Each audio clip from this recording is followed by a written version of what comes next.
يا أيها الذين آمنوا ادخلوا في السلم كافة صدق الله العلي العظيم وصدق رسوله النبي الأمين المتين الكريم ونحن على ذلك لمن الشاهدين والشاكرين والحمد لله رب العالمين۔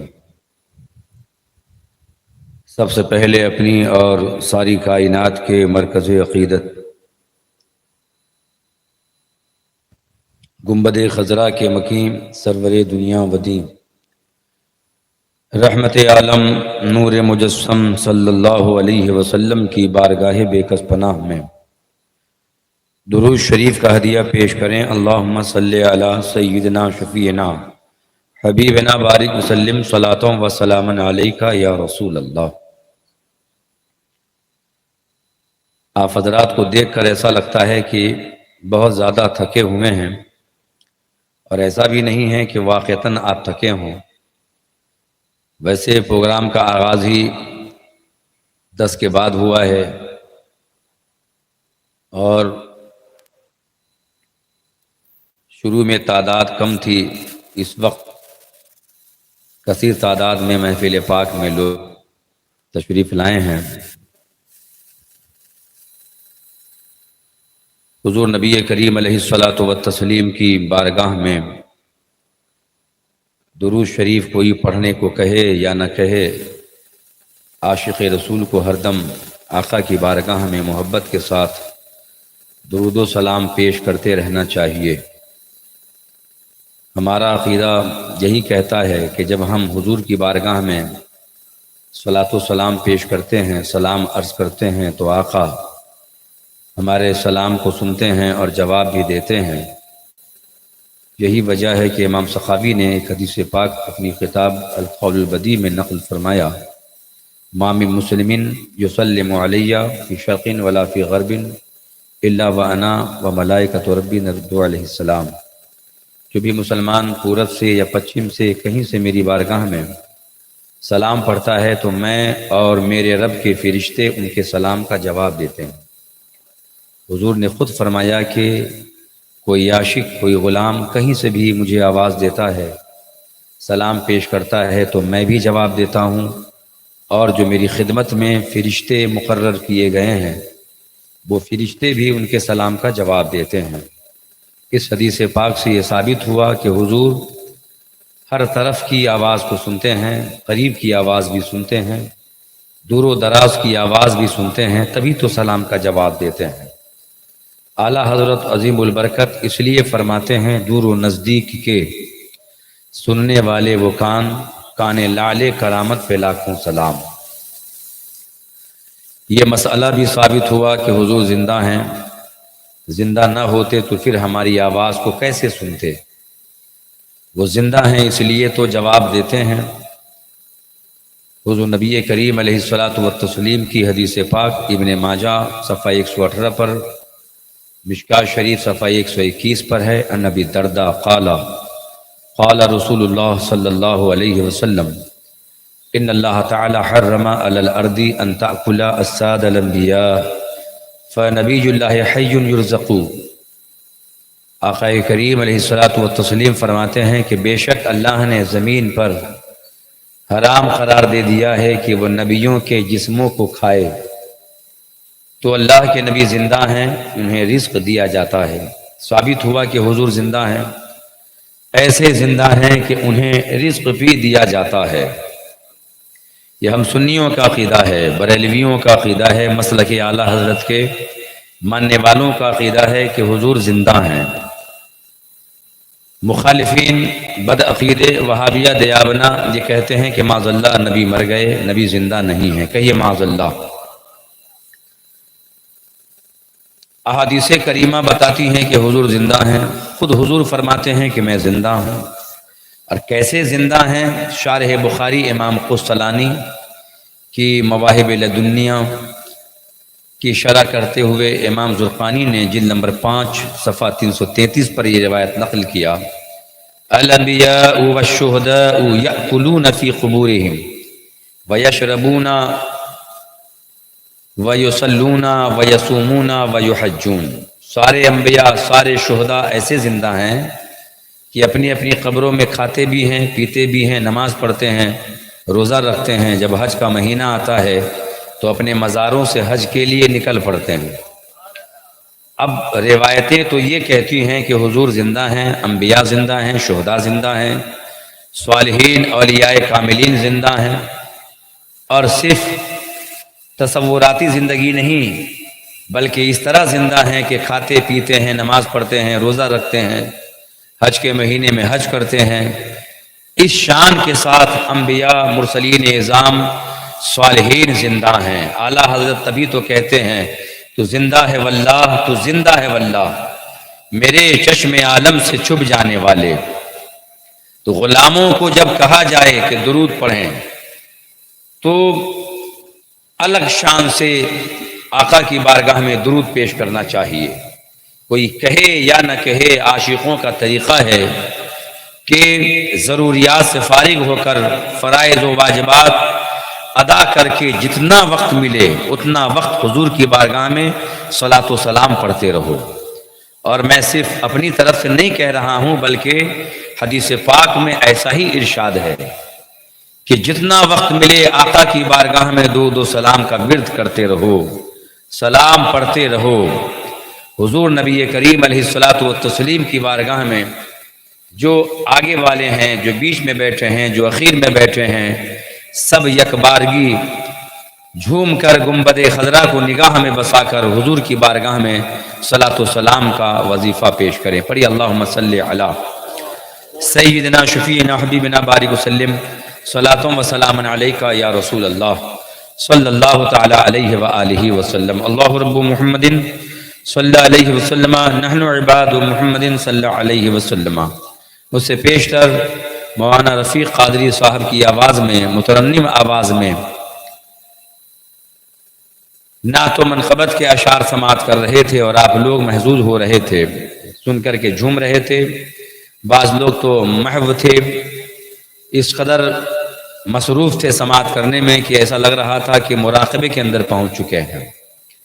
ویسے بھی راجستھان کے کئی علاقوں میں یہی دیکھا گیا ہے کہ لوگ اس طرح سے سماعت کرنے میں مصروف رہتے ہیں کہ نگاہیں نیچی ہوتی ہیں، سر جھکے ہوئے ہوتے ہیں، دل کی طرف دیکھتے رہتے ہیں۔ نئے لوگ جو آنے والے باہر سے ہوتے ہیں وہ پریشان ہوتے ہیں، یا اللہ مجھے اب سنانا کہ نہیں سنانا، یہ چاہتے کیا ہیں، ختم کر دوں یا اور مزید سناؤں۔ بہرکیف انداز الگ الگ ہوتا ہے۔ کہیں سننے والے اس طرح سماعت کا مظاہرہ کرتے ہیں کہ اچھل اچھل کر داد و تحسین سے نوازتے رہتے ہیں، اور راجستھان کے بہت سارے علاقوں میں لوگ مراقبے کی صورت میں سماعت کرتے ہیں۔ تو آپ کو جس طرح سننا ہے مگر سنیے۔ آج کی محفل کی یہ خصوصیت ہے کہ آج اس محفل میں اولاد غوث اعظم ابو الحسنین فاتح خاندیش سید عبدالقادر جیلانی مدظ اللہ نورانی کی تشریف آوری ہوئی ہے۔ پہلی مرتبہ آپ کے شہر میں وہ تشریف لائے ہیں، اور آپ لوگ غائبانہ طور سے ان سے متعارف ہیں، آپ ان کو جانتے ہیں۔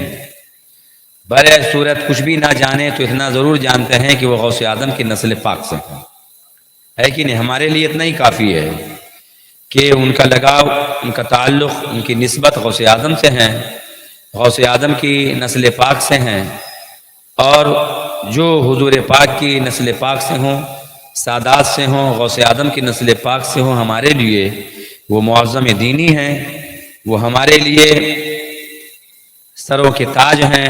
اس لیے پہلی مرتبہ وہ آپ کے شہر میں آئے ہیں، اور آپ ان کی زیارت کر کے مشرف ہوں گے، فیوزات و برکات کو حاصل کریں گے۔ اس شہر میں کچھ دنوں پہلے شہزادے حضور تاج الشریعہ بدر الطریقہ قائد القضات فی الہند علامہ مولانا مفتی محمد اسد رضا خان قائد ملت کی جلوہ گری ہوئی تھی، اور آپ حضرات ان کی زیارت کر کے مشرف ہو چکے ہیں، اور ان کی زیارت سے فیض یاب ہو چکے ہیں۔ بہت سارے حضرات نسبت قادریت ان کے تعلق سے، ان کی نسبت سے، ان کے وسیلے سے نسبت قادریت جیسی عظیم نسبت پا چکے ہیں۔ اس زمانے میں حضور قائد ملت محتاج تعارف نہیں ہیں، بلکہ ایسی شہرت ملی ہے کہ ایسی شہرت عام لوگوں کو اللہ نے عطا نہیں فرمایا ہے۔ بلکہ خواص میں بھی اللہ نے آپ کو شہرت تامہ سے نوازا ہے، چہار جانب آپ کی شہرت ہے، صرف ہندوستان ہی نہیں بلکہ بیرون ممالک بھی لوگ آپ کو جانتے ہیں، پہچانتے ہیں، اور شہرت کاملہ ان کو حاصل ہے۔ یہ سجان نگر ایسا شہر ہے کہ یہاں پہ اکابر علماء تشریف لا چکے ہیں اور آپ ان کے نورانی بیانات سے مستفیض ہو چکے ہیں۔ حضرات محترم، وقت زیادہ ہو چکا ہے، کچھ کہنے کے لیے، تمہیدی گفتگو کے لیے بالکل وقت نہیں ہے، اور آپ حضرات اگر ساتھ دیں گے تو میں آدھا پون گھنٹہ کچھ آپ کے سامنے کہہ سکوں گا، پھر اولاد غوث اعظم تشریف لائیں گے، ان کی مرضی ہوگی تو وہ نصیحت کے کلمات آپ کو سنائیں گے، اگر وہ نہیں چاہیں گے تو دعائیہ کلمات پہ ہی محفل کا اختتام کر دیں گے۔ آئیے پھر سے ہم ایک مرتبہ بلند آواز میں حضور کی بارگاہ میں درود شریف پڑھتے ہیں اور آقا کی بارگاہ میں جم جم کر درود کا نذرانہ پیش کرتے ہیں۔ اللہم صلی علی سیدنا شفیعنا حبیبنا بارک وسلم، صلاۃ و سلام علیکہ یا رسول اللہ صلی اللہ تعالی علیہ وسلم۔ جب محفل کہیں ہوتی ہے، کانفرنس کہیں ہوتی ہے، تو عنوان یہ ہوتا ہے کہ اصلاح معاشرہ کانفرنس اور عرس فنا بزرگ، عرس غوث اعظم، عرس خواجہ غریب نواز، عرس سرکار عثمان غنی، عرس فاروق اعظم۔ تو آج کل لوگ اس پہ زور دیتے ہیں کہ حضرت اصلاح معاشرہ پہ بیان کیجئے۔ وہ اصلاح معاشرہ یہی سمجھتے ہیں کہ نماز و روزہ کا بیان ہو بس کافی ہے، اصلاح والا بیان ہو گیا۔ اصلاح اعمال پہ تقریر کر دیجئے کہ روزہ رکھیے، مال والے ہیں تو زکوٰۃ دیجئے، استطاعت والے ہیں تو حج کیجئے، ماں باپ کی خدمت کیجئے، بس ہو گیا اصلاح معاشرہ پہ بیان۔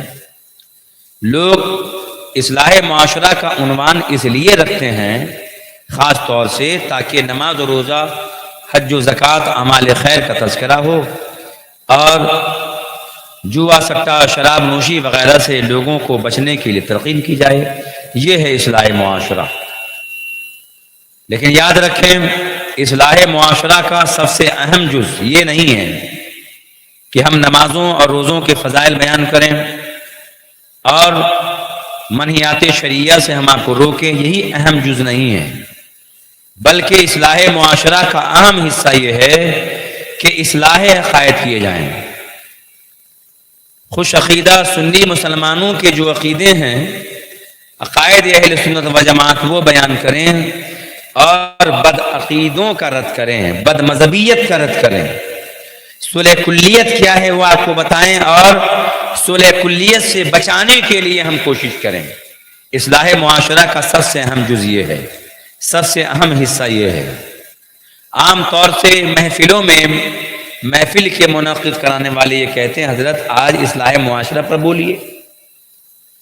بہتوں کو ڈر لگتا ہے کہ کہیں ایسا نہ ہو کہ صلح کلیت کا رد ہو جائے، بد عقیدوں کا رد ہو جائے، بد مذہبیت کی تردید کر دی جائے، ابطال باطل ہو، احقاق حق ہو، تو کہیں کچھ ہو نہ جائے، کہیں لوگوں میں غصہ اور غم نہ پھیل جائے۔ کیونکہ آج کا یہ ماحول ہو گیا ہے کہ اہل سنت کے کچھ افراد بھی کہیں نہ کہیں ان سے مربوط نظر آتے ہیں، وہ کہیں نہ کہیں بد عقیدوں سے جڑے ہوئے نظر آتے ہیں، کسی نہ کسی بہانے سے کہ مسلمان کمزور ہے، ہندوستان میں ایسا ماحول ہے، ان سے مل کر رہو، مل کے رہیں گے تو مل جل کر کام اچھا ہوگا، کہیں نہ کہیں کسی نہ کسی بہانے سے بد عقیدوں سے جڑے ہوئے ہیں۔ اور یاد رکھیے کہ ان سے جڑ کے رہنا، مشرکین سے مقابلہ کرنے کے لیے مرتد کافر سے جڑ کر کے لڑنا، مقابلہ کرنا، یہ بہت زیادہ خطرناک ہے۔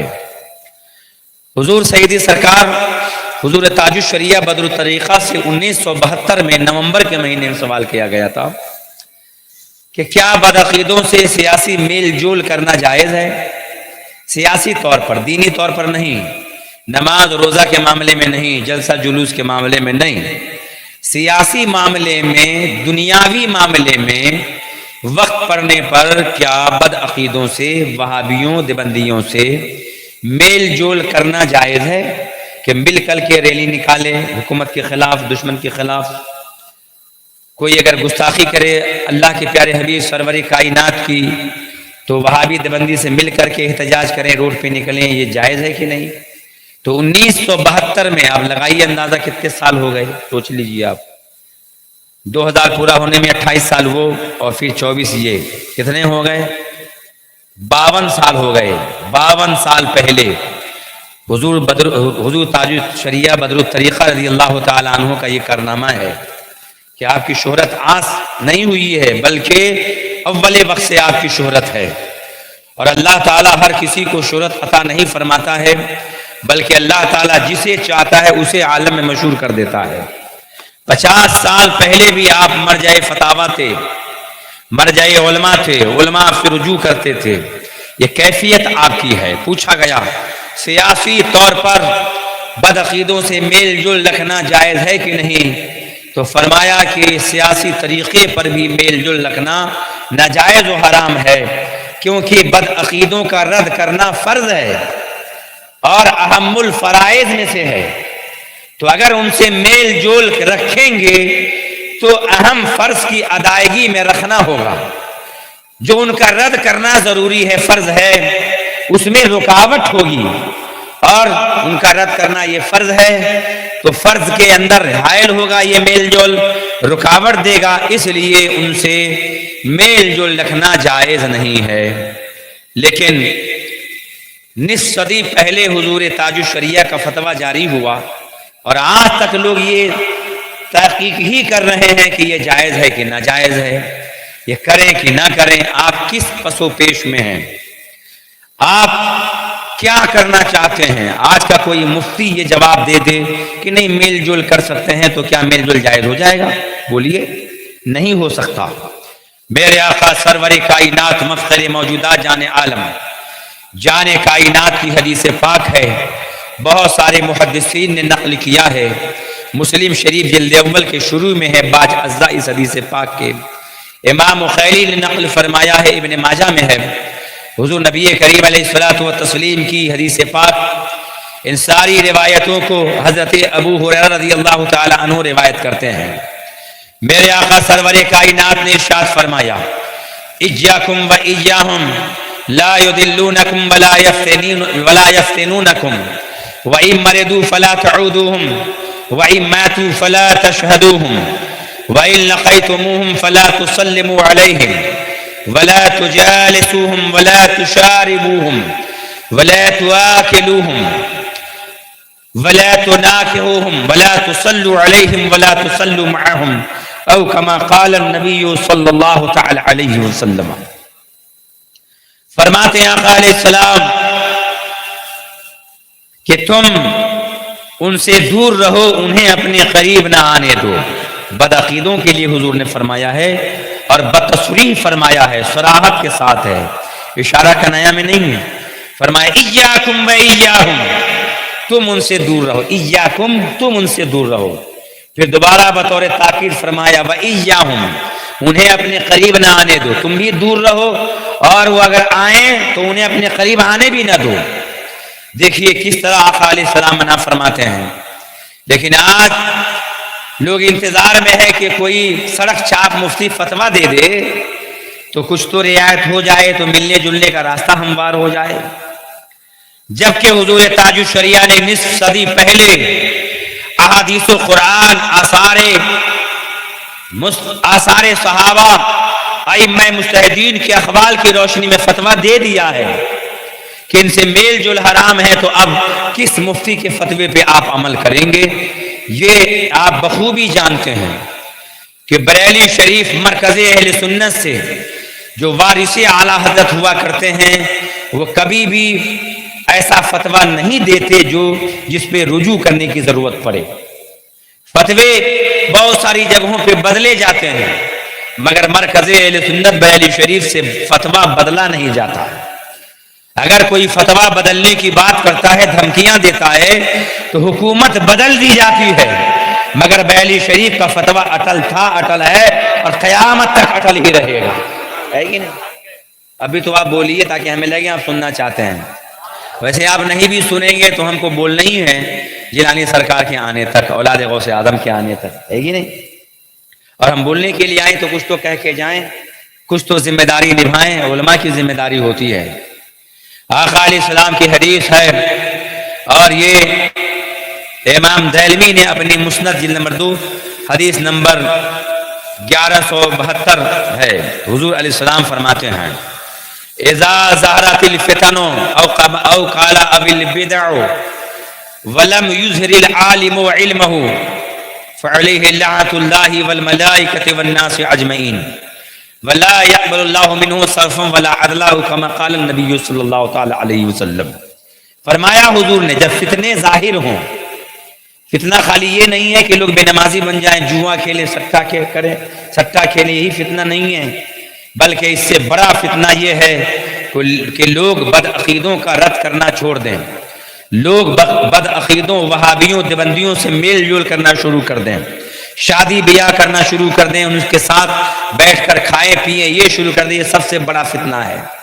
فرمایا آقا نے کہ اذا ظہرت الفتن او قال اب البدع، فرمایا جب فتنے ظاہر ہوں یا بد عقیدگیاں ظاہر ہوں، حضور نے دونوں میں سے ایک فرمایا ہے، فتنے ظاہر ہوں یا بد عقیدگیاں ظاہر ہوں، اور عالم اپنے علم کا اظہار نہ کریں، عالم اپنے علم سے اس کا رد نہ کریں، فتنے ظاہر ہوتے رہیں، پھیلتے رہیں اور عالم نہ بولیں، تو ایسے عالم پر اللہ کی لعنت ہے، فرشتوں کی لعنت ہے، دنیا کے تمام لوگوں کی لعنت ہے۔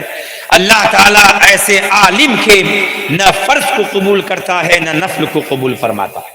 اب لگائیے اندازہ، ایک طرف تو آپ صدر ہیں تو ڈھوس جماتے ہیں کہ امام صاحب بولیے گا نہیں، ماحول خراب ہے، سیکریٹری ہے کمیٹی کے تو دھمکاتے ہیں کہ بولیے گا نہیں، اور اگر کوئی جرأت کر کے بول دیتا ہے تو آپ کسی نہ کسی بہانے سے امام صاحب کو نکال دیتے ہیں۔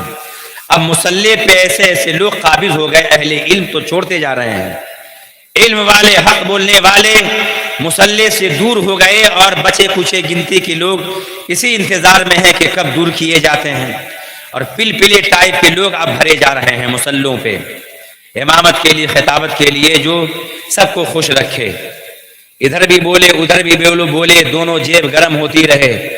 ایسے امام جب مصلی امامت پہ فائز ہوتے رہیں گے تو کیا ہوگا؟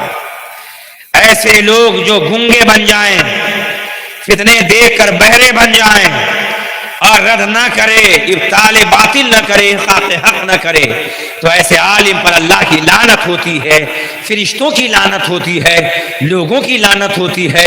ایسے علماء کی نہ نماز فرض قبول ہوتی ہے، نہ روزے قبول ہوتے ہیں، نہ نوافل قبول کیے جاتے ہیں۔ تو بتائیے علماء حق نہ بولیں تو کیا کریں؟ کیا وہ اپنے اوپر لعنت لیتے رہیں، لعنت کے مستحق بنتے رہیں؟ نہیں، وہ تمہاری نہیں سنیں گے۔ تم سیکریٹری بنتے رہو، صدر صاحب بنتے رہو، اگر حق پہ چلو گے، حضور تاج الشریعہ کے صحیح غلام بن کر رہو گے، تاج الشریعہ کے فتووں پہ عمل کرتے ہوئے صدر رہو، سیکریٹری رہو تو بہتر ہے۔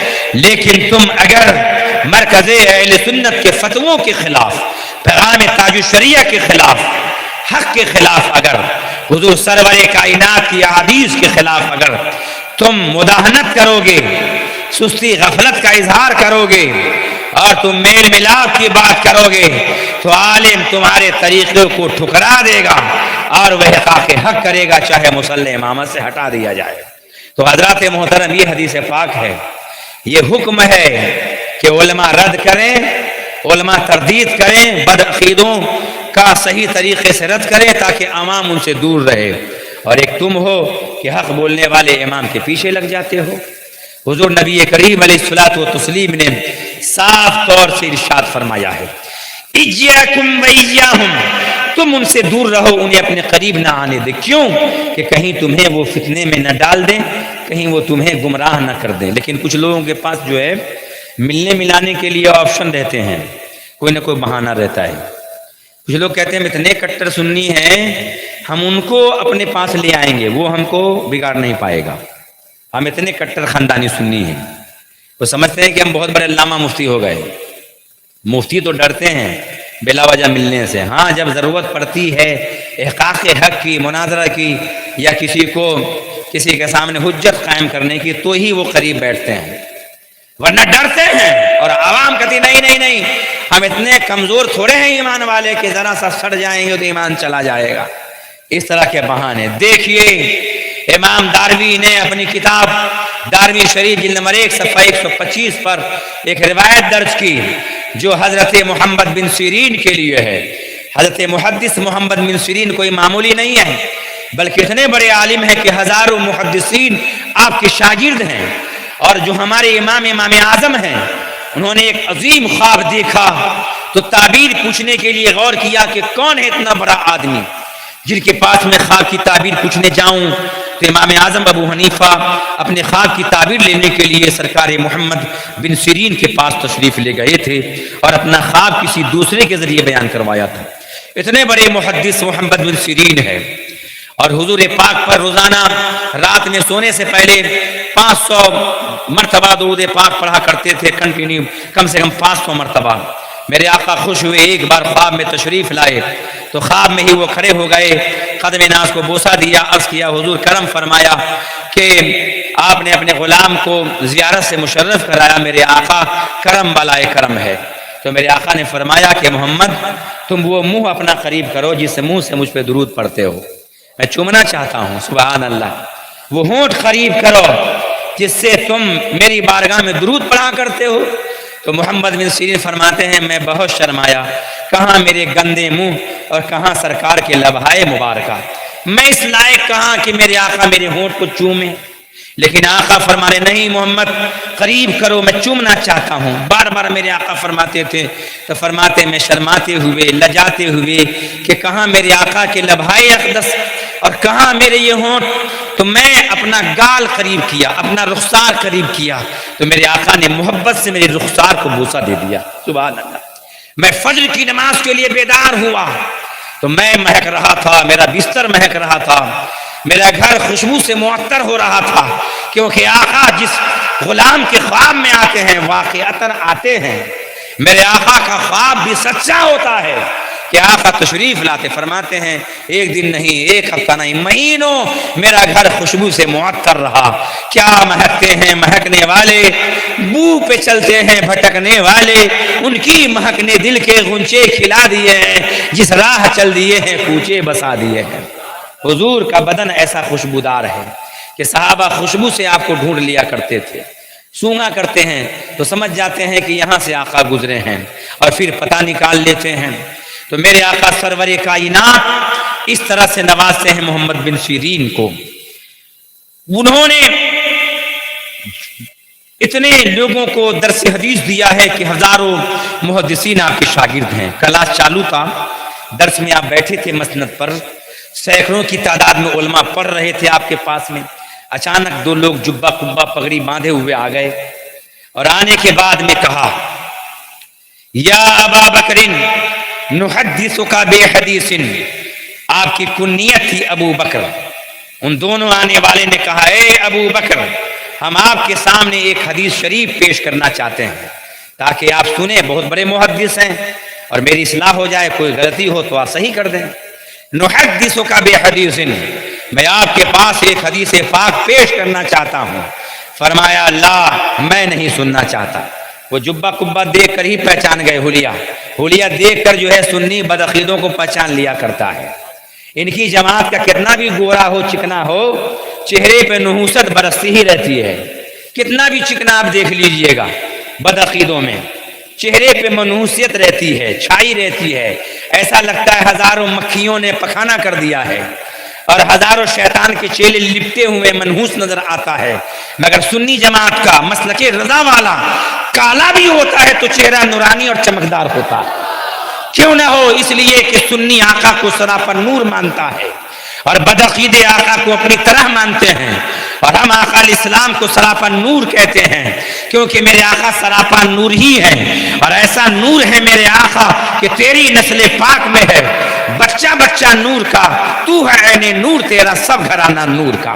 میرے آقا ایسے نورانی ہیں، ایسے نور والے ہیں، میرے آقا کی طرح کوئی نہیں ہوا ہے۔ اس عنوان پر میری ایک تقریر ہے، باسنی میں 12 سال پہلے کیا تھا، اور حضرت علامہ مفتی ولی محمد صاحب قبلہ بڑی دیر تک بیٹھے رہے، تقریباً پونا گھنٹہ بیٹھے رہے۔ لوگوں نے یہ کہا کہ بہت کم اتنی دیر تک بیٹھتے ہیں، کیونکہ حضرت کو تہجد کی نماز کے لیے بیدار ہونا پڑتا ہے، وظائف پڑھنے پڑتی، اس لیے چلے جاتے ہیں۔ اللہ اکبر۔ یا رسول اللہ، زندہ باد زندہ باد. ماشاء اللہ. تو آقا تشریف رکھیں. آقا علیہ السلام تاجدار مدینہ نور مجسم ہیں، سراپا نور ہیں، ہے کہ نہیں؟ اور آپ کی ہر ادا بے مثال. تو حضور نبی کریم علیہ الصلوۃ والتسلیم کے دیوانوں بد عقیدوں کے ساتھ کیا سلوک کرنا چاہیے؟ احادیث کی کتاب کے اندر روشن ہے یہ مسئلہ. فرمایا میں تم سے حدیث نہیں سننا چاہتا. تو آگے پھر وہاں بد عقیدے بڑے چلاک ہوتے ہیں. تو میں یہ عرض کر رہا تھا کہ سنی کالا بھی ہوتا ہے تو بڑا روشن چہرہ ہوتا ہے، اور ان کے چکنے بھی ہوتے ہیں تو منحوس نظر آتے ہیں، اور پیشانی داغدار ہوتی ہے، دیکھ کے پتہ چل جاتا ہے کہ گستاخ رسول ہے. بلب ایسا لگتا ہے کہ اسے فیوز ہو گیا ہو اس طرح سے. پھر انہوں نے پڑھ کر کہا قال فنقرأ علیک آیۃ من کتاب اللہ. اگر آپ نہیں چاہتے ہیں کہ میں حدیث سناؤں تو ہم آپ کے پاس میں قرآن کی ایک آیت پیش کرنا چاہتے ہیں، تاکہ اگر کچھ تفسیر وغیرہ میں غلطی ہو معنی مطلب میں تو آپ بتا دیں. محمد بن سیرین جلال میں آ گئے. یہ پیترا پہ پیترا بدلتا جا رہا ہے. پہلے حدیث کی بات کیا، میں نے منع کیا، آپ قرآن کی بات کر رہا ہے. تو اٹھ کے کھڑے ہو گئے. فرمایا لا تقومن عنی او لاقومن. تم دونوں یہاں سے اٹھ کے بھاگتے ہو یا میں چلا جاؤں، میں کھڑا ہو جاؤں. تم جاتے ہو یا میں جاؤں. بس یہ دونوں بدعقیدے بھاگ گئے اور آپ بیٹھ گئے اپنی مسند پر. جب وہ چلے گئے دونوں بدعقیدے تو شاگردوں نے محدثین نے پوچھا حضور کیا ہو گیا تھا آپ کو؟ وہ تھوڑے کچھ کہنے والا تھا، دنیا کی بات تو نہیں پڑھنے والا تھا وہ کہنے والا، وہ حدیث رسول کی بات کر رہا تھا، قرآن کی بات کر رہا تھا.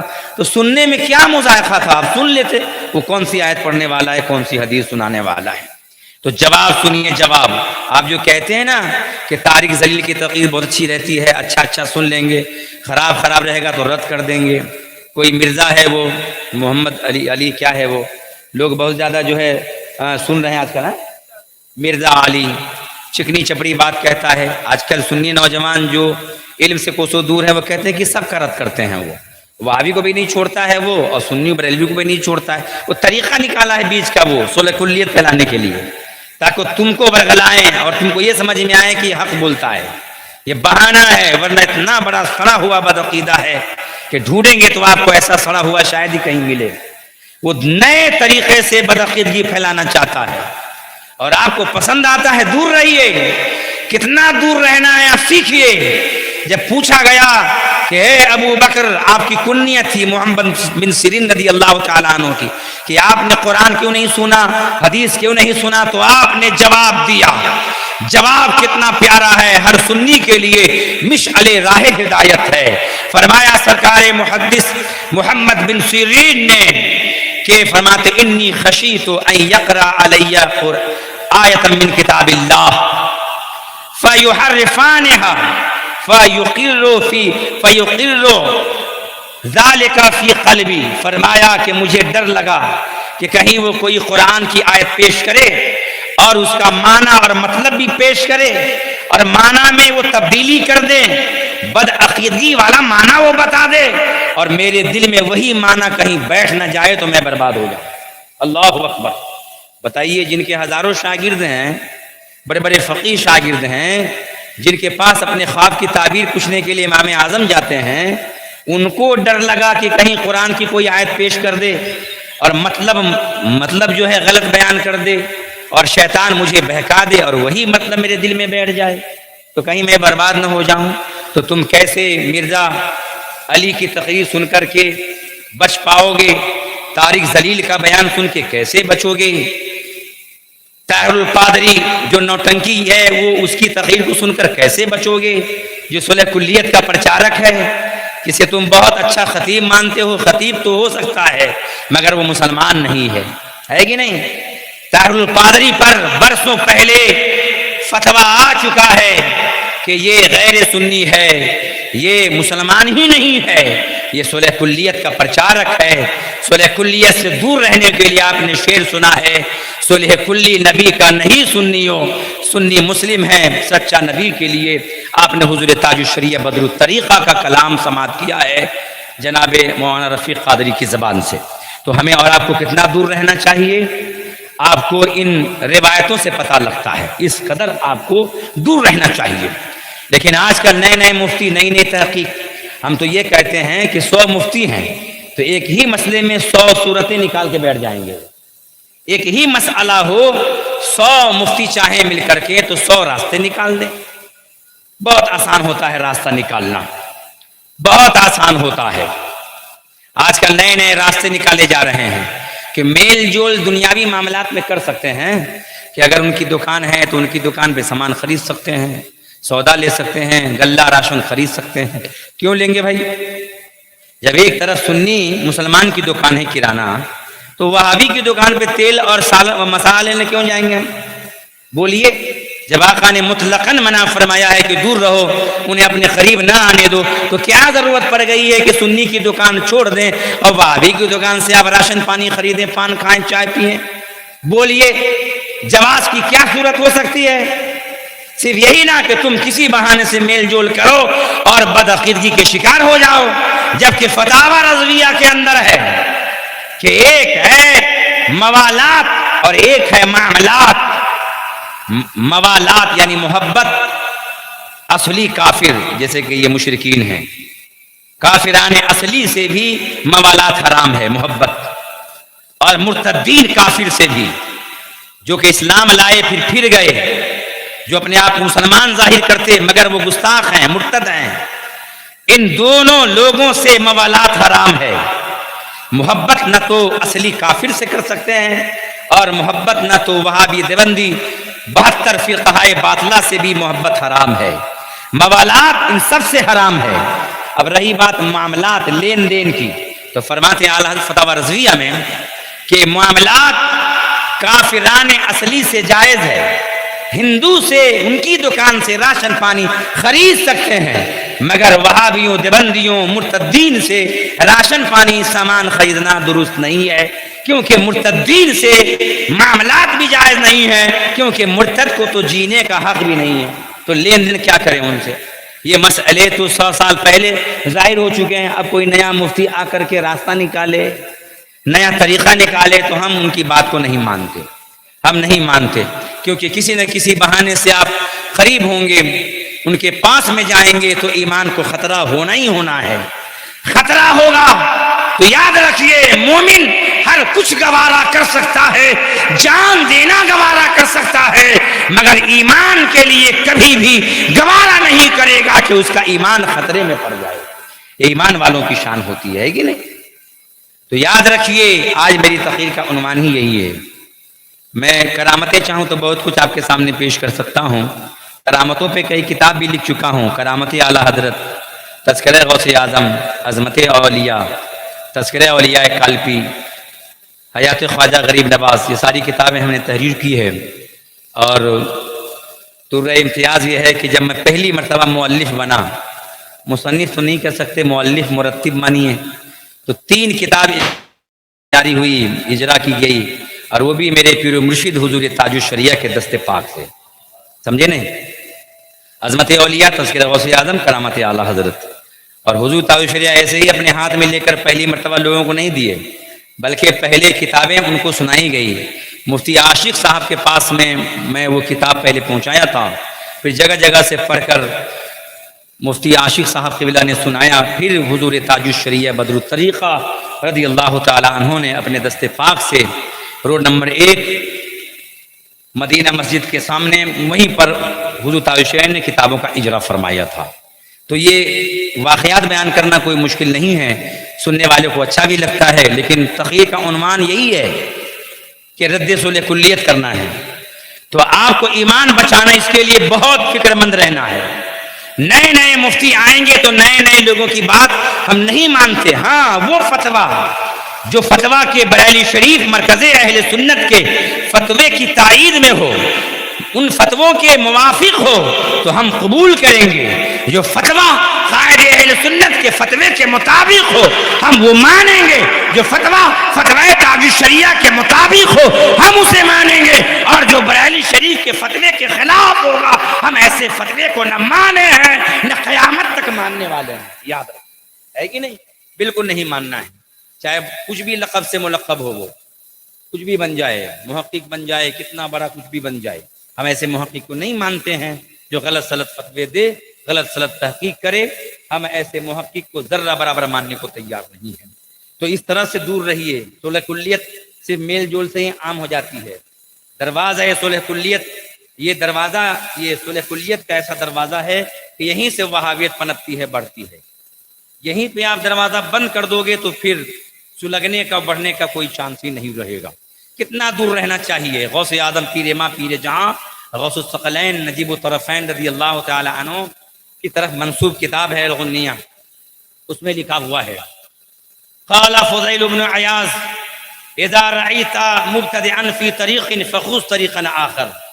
غوث اعظم فرماتے ہیں کہ فضیل بن عیاض رضی اللہ تعالی عنہ نے ارشاد فرمایا کہ جب تم راستے میں کسی بد عقیدہ کو دیکھو، کس طرح سختی ہے آپ دیکھیے، اذا رأیت مبتدعا فی طریق، طریق من راستہ، جب تم طریق میں کسی راستے میں بد عقیدہ کو آتا ہوا دیکھو، فخذ طریقا آخر، تو تم دوسرا راستہ اختیار کرو۔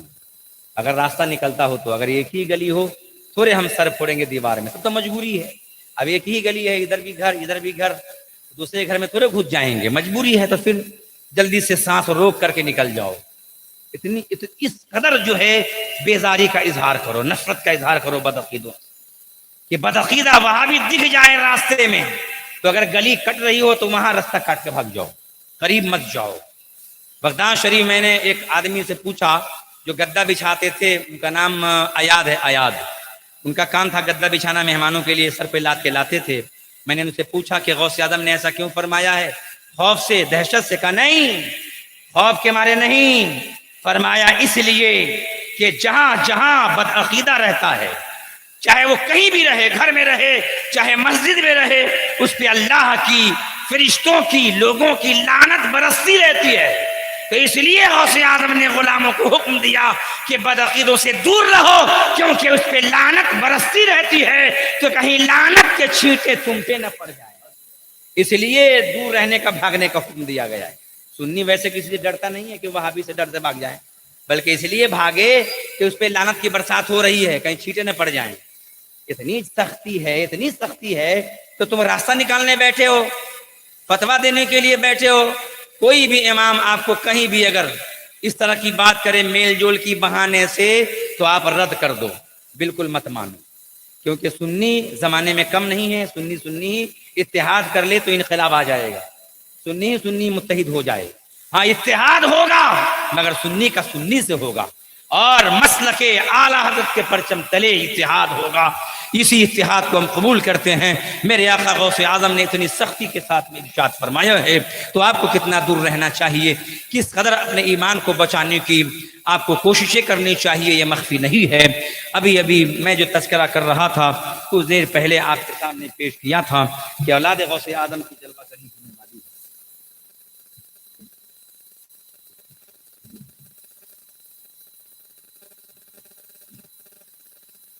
دیکھیے اولاد غوث اعظم، آل رسول اعظم، ناشر مسلک مجدد اعظم، فاتح خاندیش، مخدوم ملت، ابو الحسنین سید آل رسول عبد القادر جیلانی مد ظلہ النورانی کی آمد ہو چکی ہے، اور پورا مجمع ٹکٹکی لگا کر، نظریں جما کر ان کی زیارت کے شرف سے مشرف ہو رہا ہے۔ پہلی مرتبہ جیلانی سرکار کی آمد ہوئی ہے، اور اس شہر میں آپ کا ورود مسعود ہوا ہے، تو امید قوی ہے کہ ان کے قدموں کی برکتیں ظاہر ہوں گی۔ تشریف رکھیے۔ ماشاءاللہ آج موسم بھی اچھا ٹھنڈا ہو گیا، بارش بھی خوب ہوئی۔ جب ایئرپورٹ سے نکلا تھا جے پور سے، راستے میں یہاں کے لوگ یہ کہہ رہے تھے کہ حضرت آس پاس بارش بہت ہوتی ہے مگر ہمارے شہر میں ہوتی نہیں ہے۔ تو اولاد غوث پاک نے کہا تھا کہ بارش ہوگی، بارش ہوگی، تو آج ہی بارش ہو گئی۔ میں یہ سوچ رہا تھا کہ ہوگی، ایک آدھ دن میں ہوگی، 4 دن میں ہوگی، اگلے ہفتے میں ہوگی، یہ سوچ رہا تھا۔ تو اولاد غوث پاک نے کہہ دیا ہے تو انشاءاللہ ضرور ہوگی، ہے کہ نہیں؟ لیکن آج ہی ہوگی یہ نہیں سمجھا تھا۔ ماشاءاللہ آج بارش ہوئی، اچھا لگا، کافی ٹھنڈک کا احساس ہو رہا ہے۔ آدم کے قدموں کی برکتیں انشاءاللہ تعالی ظاہر ہو رہی ہیں اور ہوں گی۔ ہمارے آپ کے لیے یہی بات کافی ہے کہ اگر کوئی ان کے بارے میں خوبی نہیں بھی معلوم ہو، اتنا کافی ہے کہ اولاد غوث آدم ہے، غوث آدم کی نسل پاک سے ہیں، ہم لوگ نسبت والے لوگ ہیں۔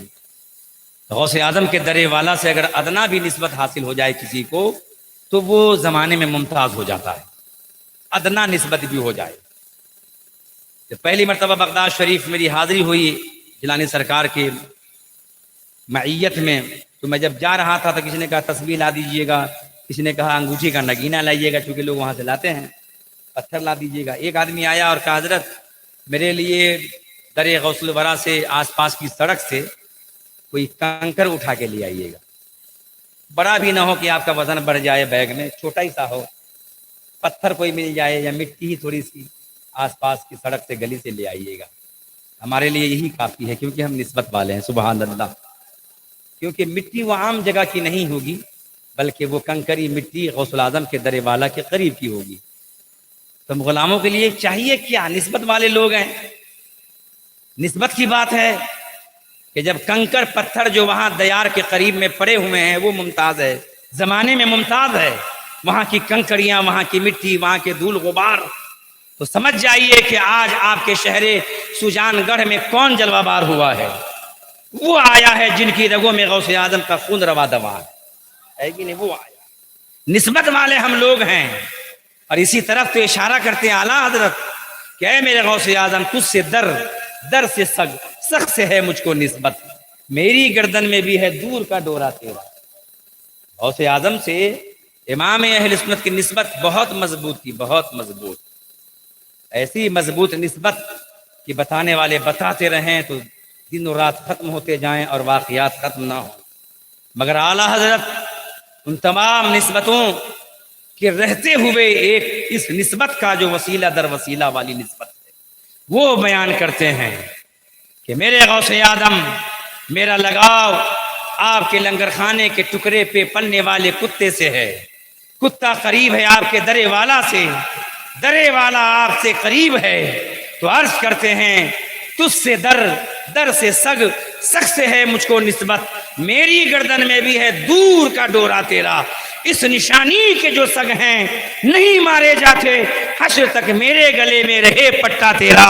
تو اے سجان گڑھ کے خوش عقیدہ مسلمانوں، تمہارے شہر میں وہ نوجوان سید آیا ہے جو کہ غوث اعظم کی نسل پاک سے، جتنا چاہو فیض حاصل کرو، فیض یاب ہو جاؤ۔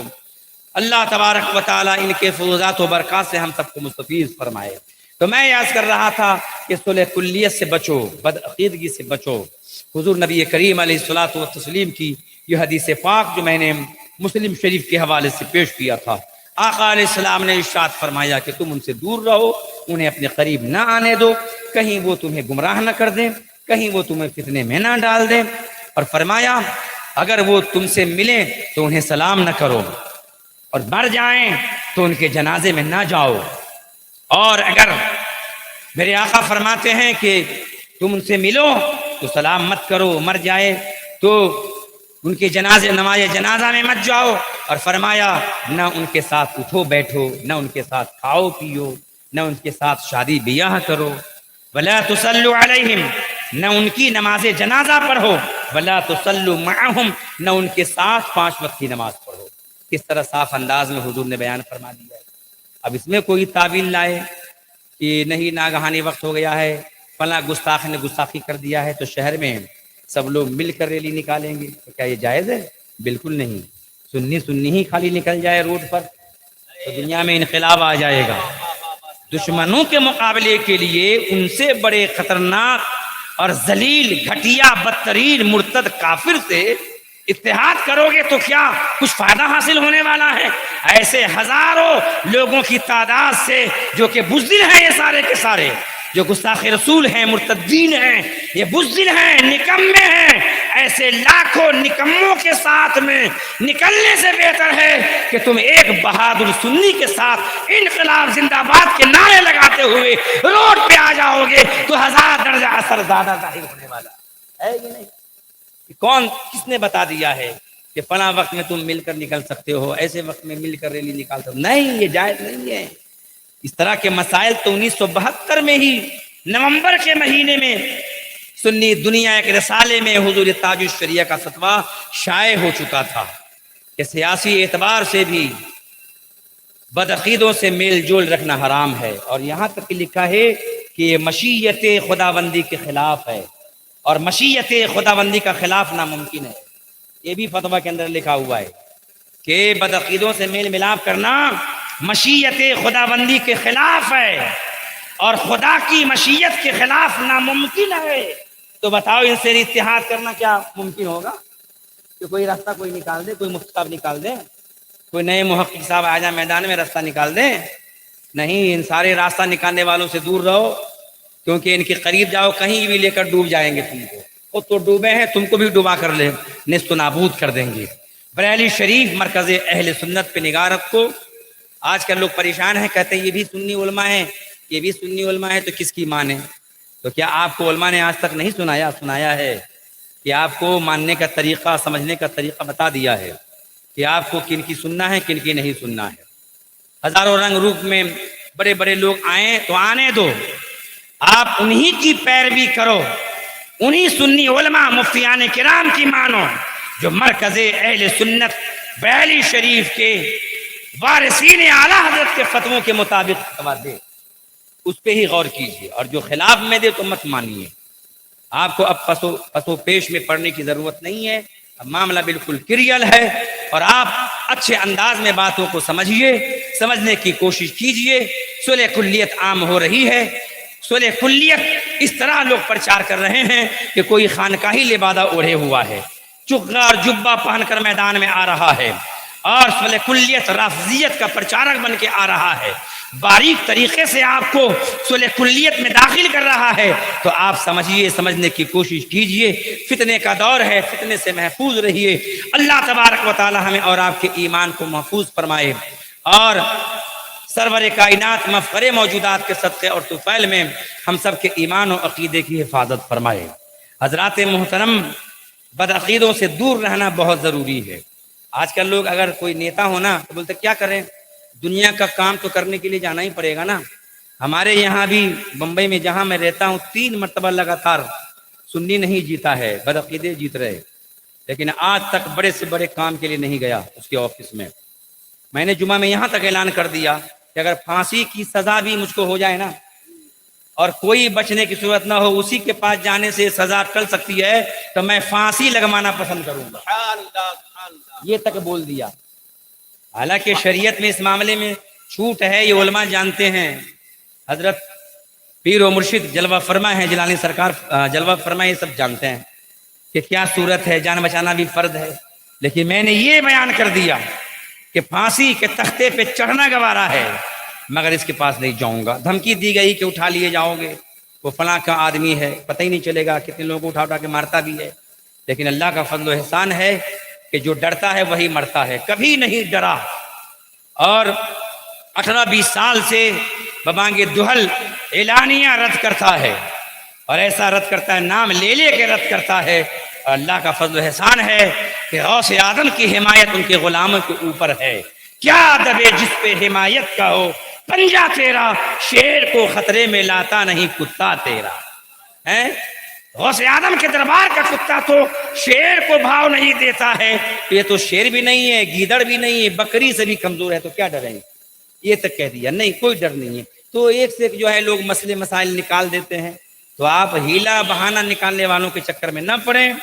بریلی شریف مرکز اہل سنت پہ نگاہ ہو، اور بریلی شریف میں ہر کسی کو نہیں ماننا، یہ بھی یاد رکھیے، بہت سارے لوگوں کو برا لگتا ہے کہ نہیں بھائی؟ خاندانی وجاہت الگ بات ہے کہ نہیں، وہ الگ مسئلہ ہے، لیکن اگر کوئی خاندان کا آدمی غلط بات کرے تو ہم ایسے لوگوں کو اپنا مقتدا پیشوا نہیں مانتے، جو صحیح ہے وہی صحیح ہے۔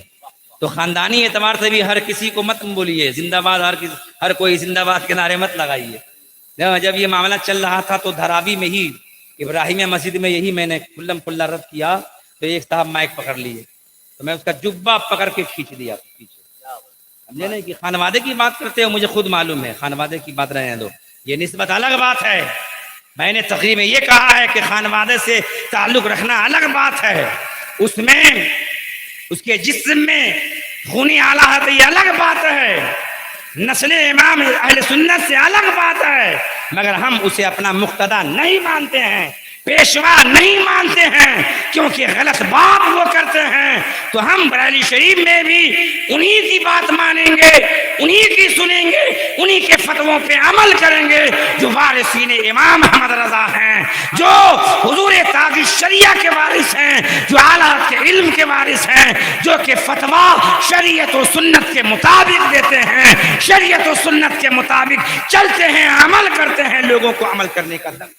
سبحان اللہ سبحان اللہ. نعرہ تکبیر, نعرہ رسالت, مسلک اعلیٰ حضرت. اور یہی درس قائد ملت دیتے ہیں, محدث کبیر دیتے ہیں, غیاث ملت دیتے ہیں, اور جیلانی سرکار بھی دیتے ہیں.